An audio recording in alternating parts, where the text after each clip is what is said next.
Et nous lisons dans l'Évangile de Matthieu, au chapitre 10, les versets 26 à 33.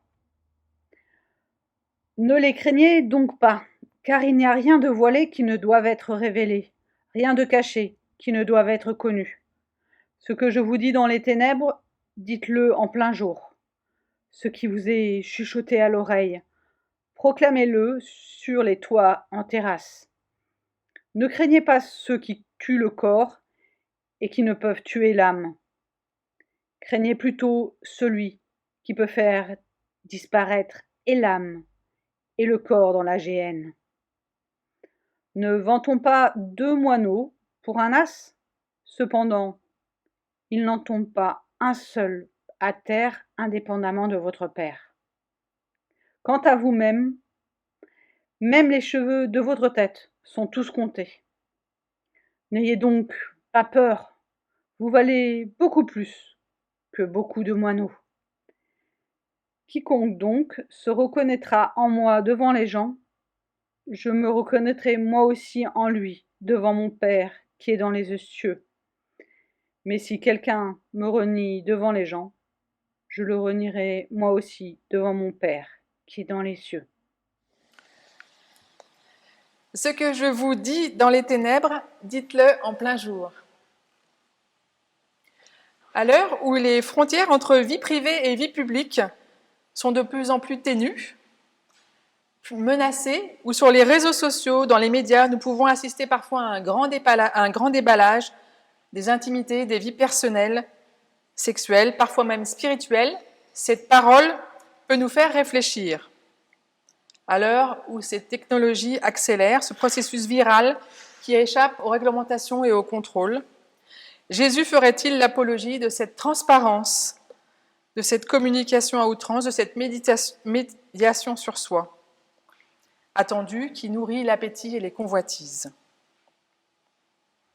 À cette heure où la pudeur n'est plus forcément de mise, où il faut extérioriser, parler, témoigner, rendre visible. Comment entendre cette parole? Personnellement, je l'entends, cette parole, dans un contexte de restauration, de confiance, d'encouragement. Lorsque nous sommes dans une difficulté, lorsque nous sommes dans les ténèbres, dans nos ténèbres, je crois qu'au fond de nous-mêmes, Jésus nous rejoint. Il nous dit une parole de vie dans notre vulnérabilité et dans notre fragilité. Une parole qui nous redresse, qui nous dit que par la grâce de Dieu, nous sommes dignes et humains, libres, aimés. Il nous dit « Ta vie a du prix, ne crains rien, je suis avec toi ». C'est même dans le texte « N'ayez pas peur ». Et pourtant, parfois, notre vie nous semble écrasante. Nous avons l'impression de ne plus être nous-mêmes, de ne plus exister. Et parfois même, nous ne pouvons entendre cette parole. Nous ne sommes pas capables de l'entendre, mais elle est là. Alors oui, Dieu en Jésus-Christ nous donne un sens à notre vie, en dévoilant tout ce qui fait notre dignité. Il dit bien d'ailleurs dans Matthieu, « Heureux les pauvres de cœur, heureux les doux, heureux ceux qui pleurent, ceux qui ont soif et faim de justice, les miséricordieux, ceux qui font œuvre de paix. Heureux sont ceux qui sont persécutés par la justice. » Et d'ailleurs, ces paroles qui sont reçues par les disciples à ce moment-là, Jésus leur dit de ne pas avoir peur de celui qui veut atteindre seulement le corps, mais ceux qui veulent atteindre le corps et l'âme. Même menacés de mort, ils ne doivent pas craindre de partager la parole de Dieu qu'ils ont reçue dans l'ombre de leur secret.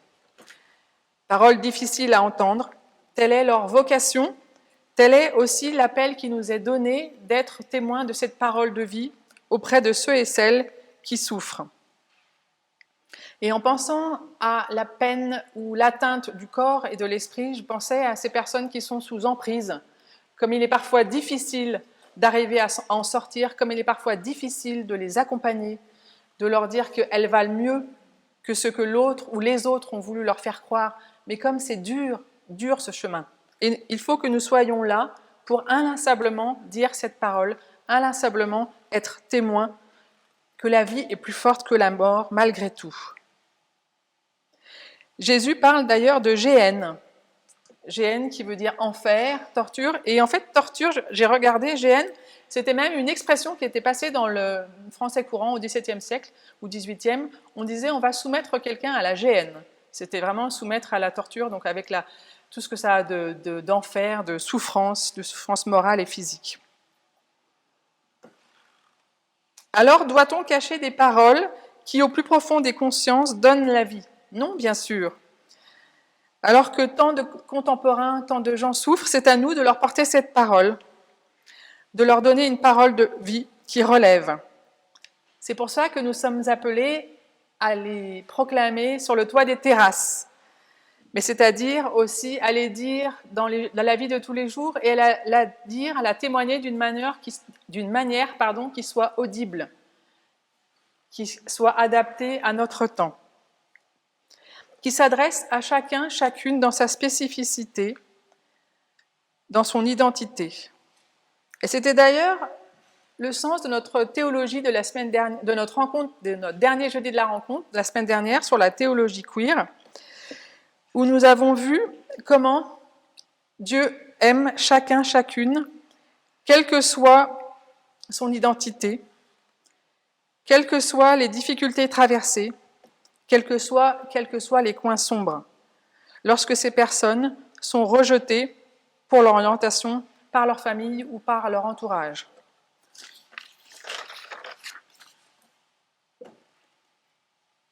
Nous sommes là pour faire en sorte que chaque personne ait une place, qu'elle soit reconnue comme telle, qu'elle existe, qu'elle soit visible. Exister, ça veut dire sortir de soi, ça veut dire être au grand jour, ça veut dire être là pour soi-même et pour les autres. Et la parole de Dieu chuchotée au cœur, à l'oreille, est là. Mais il est parfois difficile de l'entendre, tellement le malheur, la douleur sont profonds. Et c'est pourquoi nous avons inlassablement à accueillir. Car cette parole n'est pas réservée à certains, certaines, qui en auraient le privilège de la rendre témoignage. Il existe d'autres manières de témoigner, il existe différentes façons de témoigner, et chacune, à mon sens, est précieuse. Pourvu qu'elle soit recherche de vérité, d'authenticité, respect d'autrui, liberté. Jésus poursuit dans le texte, « Quant à vous, même les cheveux de votre tête, tous sont comptés. » Et c'est là, je crois, la bonne nouvelle de ce texte également, c'est que chaque être, mais chaque partie de notre être est précieuse pour Dieu. Et il ne s'agit pas d'une présence envahissante, il ne s'agit pas d'un contrôle, mais il s'agit d'un accompagnement de chaque instant de notre vie, discrète, dans le murmure de la parole de Dieu qui nous est donnée, dans le secret de nos vies, dans nos ténèbres, mais aussi dans nos jours de joie. Dans nos vies, Dieu en Jésus-Christ nous parle inlassablement. Il nous dit et redit sa parole de vie, même si sur le moment nous ne pouvons l'entendre. Mais nous pouvons la dire ou la relire dans les jours plus clairs. Nous pouvons aussi par les autres l'entendre et peut-être la recevoir, la comprendre pour notre vie. C'est pourquoi, je le répète, notre présence ici à la rencontre, mais aussi dans nos vies, notre attention aux autres est porteuse de vie, porteuse d'espérance. Et nous pouvons chuchoter à chacun, chacune, cette espérance de vie, ce courage d'être. Devant Dieu, tout est dévoilé. Il est, comme dit le psalmiste, notre refuge, notre bouclier, notre berger. Et sa parole est une lampe à nos pieds sur nos sentiers. Une parole de vie et de vérité à transmettre sur les toits des terrasses, dans le creux de l'oreille, dans nos vies, dans les endroits les plus reculés, les plus sombres, mais aussi les lumineux, pour être porteurs d'espérance. Amen.